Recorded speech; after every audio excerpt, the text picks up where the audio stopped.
নমস্কাৰ ৰাইজ। সৰুতে চাগে মোৰ নিচিনাকৈ আপোনালোকেও এই কথাষাৰি চাগে বহুতবাৰ শুনিব পাইছে মা দেউতা শিক্ষক দাদা বাইদেউ সকলৰ পৰা যে ভালকৈ পঢ়া শুনা কৰা, ভালকৈ পঢ়া শুনা কৰিলেহে জীৱনত সাকসেস হ'ব পাৰি, অৰ্থাৎ উন্নতি কৰিব পাৰি জীৱনত। আৰু উন্নতিৰ সেই পঢ়া শুনাৰ ফাৰ্ষ্ট এক্সামটো আমাৰ কি আছিলে? জীৱনত মেট্ৰিকৰ এক্সাম। গতিকে কৈছিলে যে মেট্ৰিকৰ এক্সামটো বহুত ভালকে পঢ়া, একদম মনোযোগেৰে পঢ়া, মেট্ৰিক ভালকে দিয়া, জীৱনত সফল হ'ব পাৰিবা, সফল হোৱাৰ ৰাস্তা মুকলি হৈ যাব। যেতিয়া আপুনি মেট্ৰিক পাছ কৰিলে, মেট্ৰিক পাছ কৰাৰ পিছত আপোনাৰ আগত আৰু এটা এক্সাম আহিল, হাই ছেকেণ্ডাৰী এক্সাম। তেতিয়াও আপোনাক সেই একেষাৰি বাক্যই কোৱা হৈছিলে যে এই হাই ছেকেণ্ডাৰী এক্সামটো ভাল কৰা, হাই ছেকেণ্ডাৰী এক্সাম ভাল কৰাৰ পিছত জীৱনত উন্নতিৰ জখলাডাল বগাব পাৰিবা, অৰ্থাৎ সফল মানুহ হ'ব পাৰিবা এই হাই ছেকেণ্ডাৰী এক্সাম ভালকে পাছ কৰিব পাৰিলেহে। যেতিয়া আপুনি হাই ছেকেণ্ডাৰী এক্সাম পাছ কৰিছিলে, হাই ছেকেণ্ডাৰী এক্সাম পাছ কৰাৰ পিছত আপুনি যেতিয়া ৰিয়েল এই প্ৰেক্টিকেল জগতখনক ভৰি দিছিলে, তেতিয়াহে গম পাইছিলে যে নহয়, হাই ছেকেণ্ডাৰী আৰু মেট্ৰিকৰ নিচিনা আৰু বহুত ডাঙৰ ডাঙৰ এক্সাম আছে, কম্পিটিটিভ এক্সাম আছে, যিবিলাক এক্সাম আপোনালোকে ক্লিয়াৰ কৰিব পাৰিলেহে জীৱনত আপুনি সফল হ'ব পাৰিব। অৰ্থাৎ জীৱনত যে সেই মেট্ৰিক আৰু হায়াৰ ছেকেণ্ডাৰীৰ এক্সামটোৱে যে আপোনাৰ জীৱনটো আপোনাৰ উন্নতিৰ যিটো মানে কি কয়, অৰ্থাৎ সফলতাৰ চাবিকাঠি নহয়, আপুনি তেতিয়াই যেতিয়া উপলব্ধি কৰিব পাৰিছে, তেতিয়াই আপুনি গম পাইছে নহয়, এডুকেশ্যন সিস্টেম, মই আজি ভিডিঅ'ৰ থাম্বনেইলত মই এডুকেশ্যন সিস্টেমটোক এটা স্কেম বুলি কৈছো। অৰ্থাৎ সেই এডুকেশ্যন সিস্টেমটোৰ মই জীৱনটোৰ প্ৰায় 20 বছৰ কালছোৱাত মই উতংপুতভাৱে জড়িত হৈ আছো।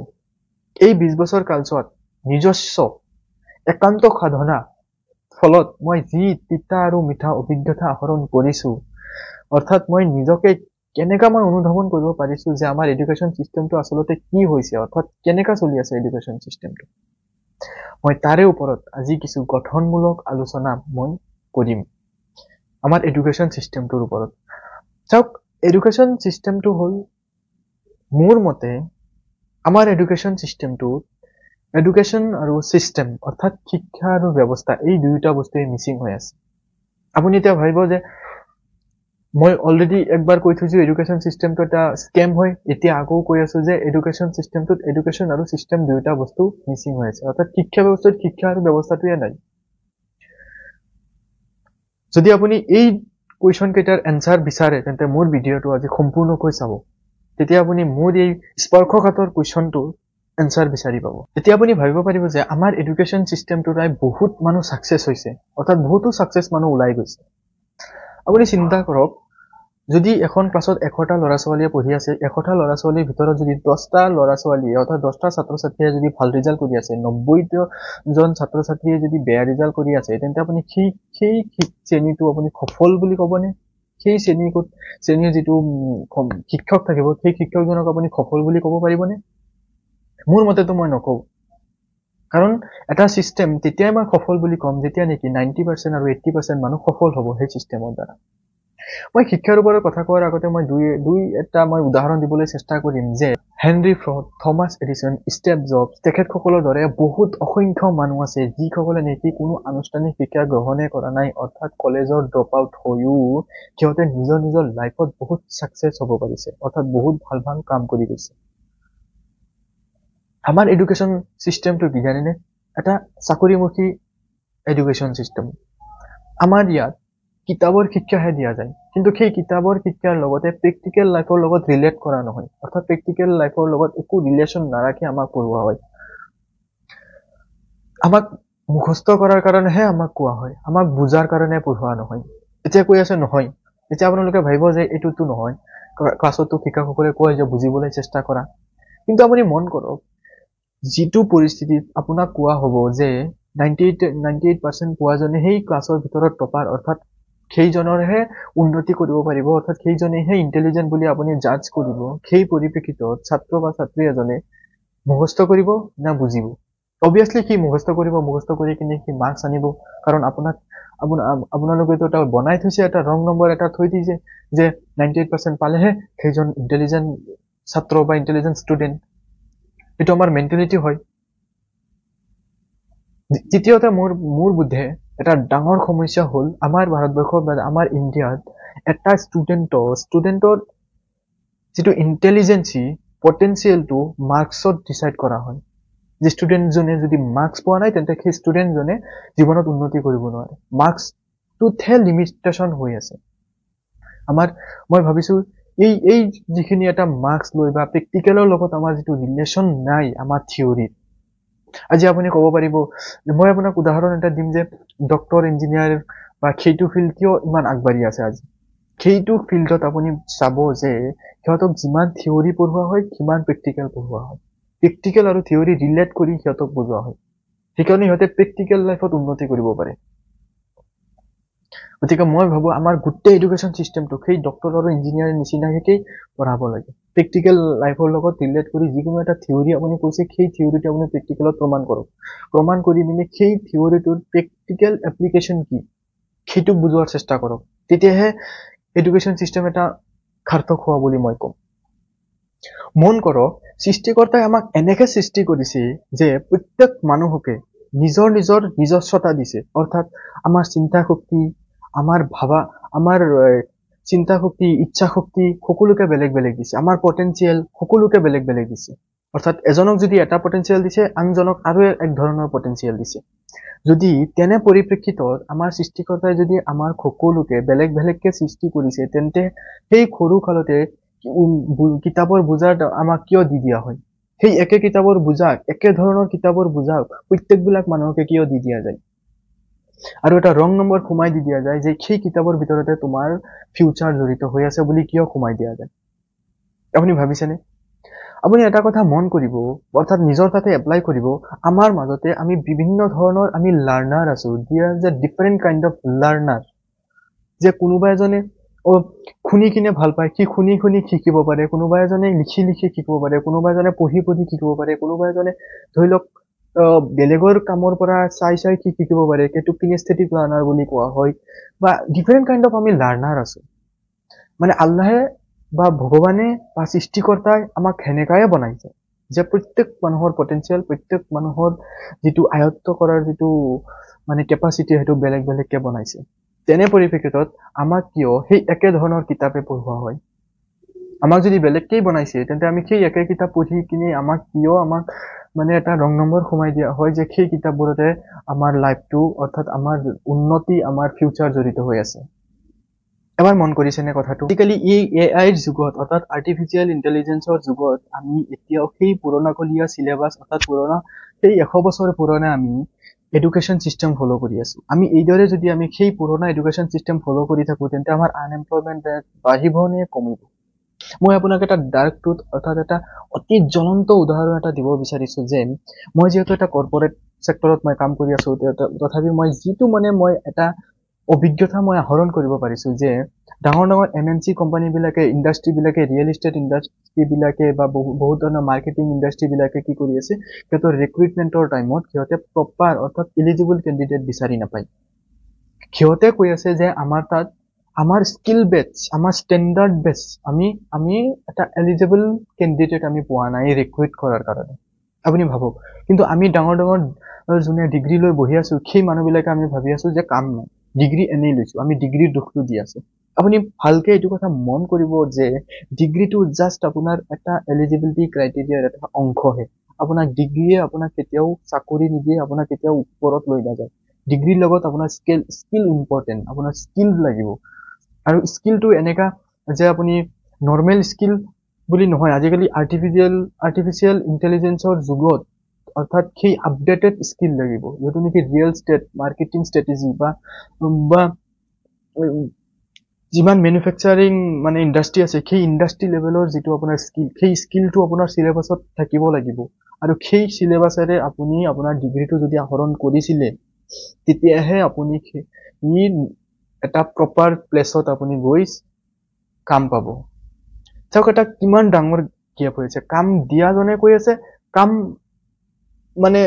মই উপযুক্ত প্ৰাৰ্থী পোৱা নাই, আৰু প্ৰাৰ্থী বিলাকে কৈ আছে যে মই কাম পোৱা নাই। গতিকে ভুলটো কাৰ? আপোনাৰ আৰু মোৰ ভুল নহয় ইয়াত। হয়, আমাৰো ভুল আছে, কিন্তু সকলোতছে ডাঙৰ এটা ভুল হৈছে যে আমাৰ এডুকেশ্যন চিষ্টেমটোৰ ভুল। আমি যিটো চিষ্টেমত আছো সেই এডুকেশ্যন চিষ্টেমটোৰ ভুল। আমাৰ এডুকেশ্যন চিষ্টেমটোত সেই আপডেটেড নলেজে দিয়া নহয়। সেই আপডেট চিলেবাছে নহয়, সেই আপডেট কেৰিকুলামে নহয়, যেটো নেকি আজিকালি ইণ্ডাষ্ট্ৰিয়েল লেভেলত অৰ্থাৎ আৰ্টিফিচিয়েল যেটো যুগত আমাক সেই স্কিলৰ লগত আমাক মানে এটা মেইনটেইন কৰাৰ ধৰণে এটা এডুকেশ্যন চিষ্টেমে নাই। গতিকে আমাৰ এডুকেশ্যন চিষ্টেম প্ৰথমে উন্নত কৰিব লাগিব, তেতিয়াহে আপুনি আমাৰ নিজৰ পটেনচিয়েল নিজৰ স্কিল বেছত আপুনি কাম কৰিব পাৰিব। আমাৰ এডুকেশ্যন চিষ্টেমৰ আৰু এটা ডাঙৰ ভুল, এইটো মই এডুকেশ্যন চিষ্টেমৰ ভুল বুলি নকম, এইটো আমাৰ ছ'চাইটিৰ ভুল বুলি ক'ম, যে আমাৰ ছ'চাইটিত মানে কি কৰা হয়, এজনে আনজনক ফ'ল' কৰা হয়। এজনে যদি ছ'চাইটিত এটা ডক্টৰ বনিছে তেন্তে ময়ো ডক্টৰ বনিম, এজনে যদি ইঞ্জিনিয়াৰ হৈছে ময়ো ইঞ্জিনিয়াৰ হ'ম। কিন্তু সেইটো মই ভাবো এটা ডাঙৰ ভুল আমাৰ সমাজৰ বা আমাৰ এডুকেশ্যন চিষ্টেম, যাক বুলিয়ে কয় আমাৰ পেৰেণ্টছৰ বুলি কওঁ, আমাৰ এডুকেশ্যন চিষ্টেমৰ বুলি কওঁ, আমাৰ শিক্ষকসকলৰ বুলি কওঁ, যাৰে বুলি কওঁ, সেইটো এটা আমাৰ ডাঙৰ ভুল। আমি সদায় বেলেগক ফ'ল' কৰি আমাৰ নিজৰ লক্ষ্য আমি মানে বাছনি কৰাৰ কাৰণে আমি বাছনি কৰি লওঁ। অৰ্থাৎ যে মই এটা মোৰ নিজৰ উদাহৰণ বুলি মই ক'ম, যে মই যেতিয়া ক্লাছ 8-9ত আছিলো, মই তেতিয়া ভাবিছিলো যে মই একদম এজন সুদক্ষ ডক্টৰ হ'ম, সুদক্ষ চিকিৎসক হ'ম। গতিকে মই চিকিৎসক হোৱাৰ কাৰণে মই ভালকে পঢ়িবই লাগিব, মই বিজ্ঞান ছাবজেক্টটো ভালকে পঢ়িবই লাগিব। সেইদৰে মই বহুত ভালকে পঢ়িছিলো, আনকি মই মেট্ৰিকত ভালকে ৰিজাল্টো কৰিছো। চাওক, মেট্ৰিকৰ ৰিজাল্টৰ পিছত মই যেতিয়া 11ত এডমিশ্যন লৈছো, সেই 11ত এডমিশ্যন লোৱাৰ টাইমতহে মই গম পাইছো যে যদি মই ইঞ্জিনিয়াৰ বা চিকিৎসক হ'ব বিচাৰো, তেন্তে মোৰ এটা বহুত ডাঙৰ এটা মানে অল ইণ্ডিয়া বেটছত এটা মানে কম্পিটিটিভ এক্সাম এটা দিব লাগিব। আৰু সেই এক্সামত মানে ৰেচিঅ' এনেকা 10 লাখ মানুহে এক্সাম দিয়ে, কিন্তু চিট পাই কেইজনেহে। তো মই তেতিয়া মোৰ মাইণ্ডটো ষ্টাক হৈ গৈছে যে মইচোন ইমান দিনে সেই কথাটো মই জনাই নাছিলো যে মেডিকেল বা ইঞ্জিনিয়াৰিং পঢ়িব হ'লে এটা কম্পিটিটিভ এক্সাম দিব লাগিব। গতিকে মই ইমান দিন ভাবি আছিলো মই মেট্ৰিকৰ ৰিজাল্ট ভাল কৰিম, মেট্ৰিকৰ ৰিজাল্ট ভাল কৰি মই হায়াৰ ছেকেণ্ডেৰী পঢ়িম আৰু ডাইৰেক্ট ডক্টৰেট মানে এডমিশ্যন লৈ ল'ম। চ' মোৰ ক্ষেত্ৰত মই যিটো মই বুজি পাইছো যে এটা প্ৰপাৰ চিষ্টেমৰ ইয়াত ভুল হৈছে, প্ৰপাৰ গেপ এটা হৈ আছে, প্ৰপাৰ কাউন্সিলিঙৰ এটা অভাৱ হৈছে আমাৰ এডুকেশ্যন চিষ্টেমটোত। যদি ক্লাছ 8-9ৰ আগতে যদি প্ৰত্যেক যিমান আমাৰ প্ৰফেশ্যন আছে, চব প্ৰফেশ্যনেল যদি অলপ এক্সপ'জাৰ আমাৰ 8-9 হ'লেতো আজিকালি মানে এটা মেচিউৰ্ড হৈ যায়, মানে ষ্টুডেণ্ট মানে ছাত্ৰ বা ছাত্ৰীজন এটা মেচিউৰ্ড ষ্টেটত আহি যায় আৰু। গতিকে সেই সময়ত চোৱাত যদি এটা প্ৰপাৰ কেৰিয়াৰ গাইডেন্স দিয়া হ'ল হয় আমাক, যে ডক্টৰী হ'লে এনেকা হ'ব লাগে, বা ইঞ্জিনিয়াৰিং গ'লে এই ধৰণে এই ছাবজেক্টবোৰ পঢ়িব লাগে, বা ডক্টৰ আৰু ইঞ্জিনিয়াৰ উপৰিও ইমানবোৰ আমাৰ আগত অপৰচুনিটি আছে, সেইবিলাকো আমি পঢ়িব লাগিব, বা বহুত ধৰণৰ মানে কাৰিকৰী শিক্ষা আছে, বহুত ধৰণৰ প্ৰফেশ্যনেল বা ভকেশ্যনেল কোৰ্চ আছে, যিবিলাক কোৰ্চ কৰিলে আমি অতি সোনকালে আমাৰ মানে কেৰিয়াৰ আমি গঢ় দিব পাৰিম। গতিকে সেইবিলাকৰ একো হেৰি নাই। ক্লাছ 8লৈকেতো মই এইবিলাক একো গমেই নাপাওঁ যে কেৰিয়াৰ মানে কি, কেনেকা পঢ়িম, কি কৰিম। বাছ এটা কথাই গম পাইছো যে ক্লাছত মাৰ্কছ আনিব লাগে, ক্লাছৰ ভিতৰত টপ হ'ব লাগে। টপটো বাৰু মই জিন্দগীত হ'ব পৰা নাই, সদায় ছেকেণ্ড থাৰ্ডতে আছো। কিন্তু আপুনি ভাবক কিমান ডাঙৰ গেপ। মই যদি সেই কালচোৱাতে, মই যদি ক্লাছ 8-9তে মোক যদি কল হয়, মানে কোনোবা যদি মোক বুজালে হয় যে তুমি যে মেডিকেল লাইনত যাব বুলি ভাবি আছা, তেন্তে মেডিকেল লাইনত এই ষ্ট্ৰেটেজি আছে, এই ষ্ট্ৰেটেজিত এইটো ৰাস্তাৰে তুমি গ'লেহে মেডিকেলত তুমি পাছ কৰিব পাৰিবা। অৰ্থাৎ মোৰ আগত যদি বহুত ধৰণৰ কেৰিয়াৰ অপৰচুনিটি মোক যদি কোনোবা বুজালে হয়, তেন্তে হয়তো মই আজি য'ত আছো তাতছে মই আৰু ভাল জেগাত থাকিব পাৰিলো হয়।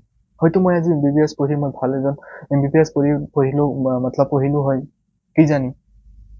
কিন্তু মই ভাবিছো এইটো এটা প্ৰপাৰ লেক অফ কাউন্সিলিং, যিটো নেকি আজিৰ যুগত বহুত ইম্পৰ্টেণ্ট হৈ পৰিছে। মই ইমান টাইম অকল আমাৰ এডুকেশ্যন চিষ্টেমৰ চেলেঞ্জেছৰ বিষয়ে কথা পাতিলো ড্ৰবেকহে মই কথা পাতিলো। এতিয়া মোৰ হিচাপত মই অতি নগণ্য ব্যক্তি, মই অতি উচ্চ ডিগ্ৰীধাৰী ব্যক্তিও নহয়, বা মই মানে বেছি মানে জ্ঞানী গুণী ব্যক্তিও নহয়। মোৰ এইকণ জীৱনত মই মোৰ এক্সপিৰিয়েঞ্চত, মোৰ ধাৰণা হিচাপে মই কেইটামান সলিউশন দিব বিচাৰিম আমাৰ এডুকেশ্যন চিষ্টেমটোৰ ওপৰত। যদি আপোনালোকে ভাল পায় মোৰ এই সলিউশন কেইটা, যদি আপোনালোকে ফিল কৰিব পাৰিছে, তেন্তে আগলৈ এই ভিডিঅ'টো প্ৰচাৰ কৰি দিব, অৰ্থাৎ শ্বেয়াৰ কৰি দিব, যাতে ই আপোনাৰ দ্বাৰা কোনোবা নহয় কোনোবা লাভান্বিত হ'ব পাৰে, অৰ্থাৎ নিজৰ লাইফত এপ্লাই কৰিব পাৰে। চাওক, আমাৰ যিটো এডুকেশ্যন চিষ্টেম, সেই এডুকেশ্যন চিষ্টেমটোত মানে ফাৰ্ষ্টটো মই ক'ম যে প্ৰপাৰ এটা স্কিল বেটছ, মানে ইণ্ডাষ্ট্ৰিয়েল বেটছ, মানে আপডেটেড বেটছ এটা চিলেবাছৰ প্ৰয়োজন। প্ৰত্যেক কোৰ্সতে এটা ভাল সিলেবাসৰ প্ৰয়োজন আৰু এটা হল আমাৰ গুড টিচাৰ অৰ্থাৎ আমাৰ টিচাৰ বিলাকক সিলেবাসৰ নিচিনাকে আপডেটেড হিচাপে স্কিল বেসড ট্ৰেইনিং দিব লাগে আৰু বিভিন্ন ধৰণৰ টিচিং মেথডলজি শিকাব লাগে মানে আপডেটেড সব আৰু তৃতীয়তে আমাৰ শিক্ষা জীৱনৰ আৰম্ভণিতে অৰ্থাৎ ক্লাছ 8-9 বা 8 পোৱাৰ আগলৈকে যিমান বিলাক কেৰিয়াৰ অপৰচুনিটি আছে সেই সকলোবিলাক কেৰিয়াৰ অপৰচুনিটিৰ বিষয়ে প্ৰত্যেকবিলাক ছাত্ৰ আৰু ছাত্ৰীক ভালদৰে বুজাই দিব লাগে কাউন্সেলিং কৰিব লাগে মানুহৰ পটেনশিয়াল বুজিব লাগে কাৰ পটেনশিয়াল কোনপিনে কোনোবা যদি খেলত পটেনশিয়াল আছে তাক খেলৰ পিনে আগবঢ়াই দিব লাগে কোনোবা যদি ড্ৰয়িঙত তাৰ পটেনশিয়াল আছে তাক ড্ৰয়িঙৰ পিনে আগবঢ়াই দিব লাগে কোনোবা যদি ধৰি লওক পলিটিচিয়ান বা বেছি কথা কোৱাত ইন্টাৰেষ্ট তাক মানে সেইটো লাইনতে তাক আগবঢ়াই দিব লাগে কোনোবা পঢ়াত ইন্টাৰেষ্ট তাক পঢ়াৰ পিনে আগবঢ়াই দিব লাগে অৰ্থাৎ মানুহৰ পটেনশিয়াল অনুসৰি মানুহক মানে কেৰিয়াৰ চুজ কৰাৰ কাৰণে মানুহক হেৰি কৰিব লাগে মোটিভেট কৰিব লাগে অৰ্থাৎ সেই হিচাপে তাক সুবিধা প্ৰদান কৰিব লাগে বিভিন্ন ইনডোৰ বিভিন্ন আউটডোৰ খেলবিলাকত মানুহৰ মনোযোগ দিব লাগে অৰ্থাৎ ছাত্ৰ ছাত্ৰীবিলাকৰ মনোযোগ বেছি আনিব লাগে এনেকা নহয় যে পঢ়াৰ দ্বাৰাই মানুহ সাকসেস হয় বিভিন্ন ধৰণৰ খেল কুদ এইবিলাকৰ দ্বাৰাও মানুহ সাকসেস হ'ব পাৰে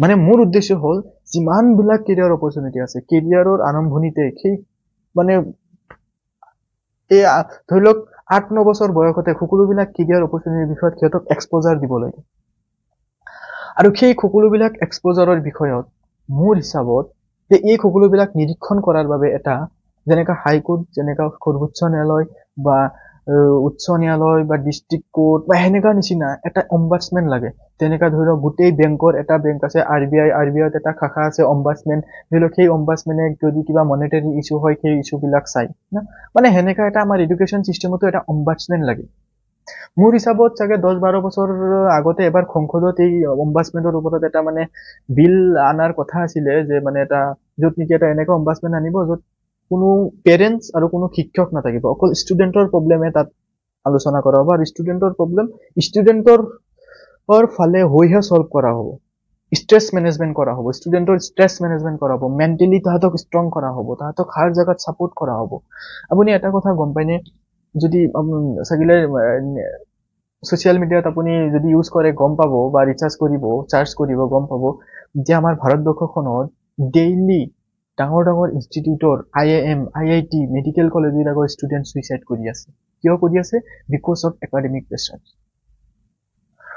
সেই একাডেমিক প্ৰেছাৰ মানে কম কৰাৰ কাৰণে এটা অম্বাডসমেন্টৰ দৰকাৰ এটা এনেকা অম্বাডসমেন যিটো অম্বাডসমেনে নেকি অকল ষ্টুডেন্টৰ হে শুনিব ষ্টুডেন্টৰ প্ৰবলেম সলভ কৰিব মই যেটো কৈছো আউটডেটেড সিলেবাস হৈ আছে এইটো আপোনাৰ আপডেটেড সিলেবাস বনাব লাগে গুড টিচাৰ প্ৰডিউস কৰিব লাগে আৰু ষ্টুডেন্টক আৰু মই সবতছে ডাঙৰ মই এটা কম যে আমাৰ যদি সৃষ্টিকৰ্তাই সকলোকে বেলেগ বেলেগ পটেনশিয়াল দি বনাইছে বা সৃষ্টি কৰিছে তেন্তে শিক্ষা জীৱনৰ আৰম্ভণিতে সেই ডাঙৰ বুজা পিঠিত নিদি সেই প্ৰত্যেক গৰাকী মানে ষ্টুডেন্টক কাউন্সেলিং কৰি তাৰ কি বিষয়ত ইন্টাৰেষ্ট ইচ্ছা সেই অনুসৰি তাক সাবজেক্ট দিব লাগে তেতিয়াহে কি এটা পাৰ্টিকুলাৰ সাবজেক্টত কি বেছি আগবাঢ়িব পাৰে ঠিক আছে মই বুজিব পাৰিছো যে ষ্টুডেন্টৰ হিষ্ট্ৰী জানিব লাগে ষ্টুডেন্টৰ MIL জানিব লাগে ষ্টুডেন্টৰ সোশ্যাল তাৰ মানে এইবিলাক সব জানিব লাগে কিন্তু তাতছে উপৰি জানেতো সিহঁতে পিছতো জানিব পাৰিব কিন্তু কেৰিয়াৰৰ আৰম্ভণিতে মই বিচাৰো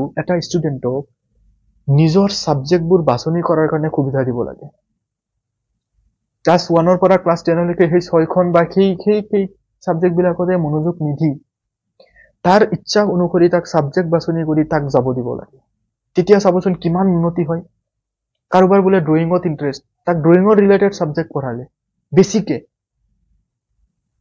তেতিয়া তাৰ ড্ৰয়িঙত বেছি ইন্টাৰেষ্ট হ'ব হি ড্ৰয়িঙতে বহুত ভাল কাম কৰিব পাৰিব এতিয়া যদি মই ৰোহিত শৰ্মা আৰু বিৰাট কোহলি কওঁ যে তহঁত দুটা বোলে ইণ্ডিয়াত এটা ফুটবল টিম বনাব লাগে আৰু ফুটবল টিমে ওয়াৰ্ল্ড কাপ খেলিব লাগে পাৰিব নেকি নোৱাৰে না উদাহৰণটো চাওক তো এটা ষ্টুডেন্টক যদি আপুনি প্ৰথমতে সেই 8-9টা সাবজেক্ট যদি আপুনি ফোৰ্স কৰি আছে যে তুমি সেই 8-9টা সাবজেক্টতে 98% আনিব লাগিব পাৰিব নেকি নোৱাৰে না কাৰণ আমাৰ পটেনশিয়াল বেলেগ বেলেগ আমাৰ ইচ্ছা শক্তি বেলেগ বেলেগ তাৰ ইচ্ছা অনুসৰি তাৰ পটেনশিয়াল অনুসৰি তাৰ লক্ষ্য অনুসৰি তাক সাবজেক্ট বাছনি কৰিব দিয়ক চাবচোন হি কেনেকৈ আগবাঢ়িব পাৰে হ'ব আজিৰ ভিডিঅ'ত মই বহুত আপোনালোকক চেলেঞ্জেছো কৈছো, কেইটামান মোৰ ফালৰ পৰা মই আপোনালোকক কেইটামান সলিউশনো দিছো।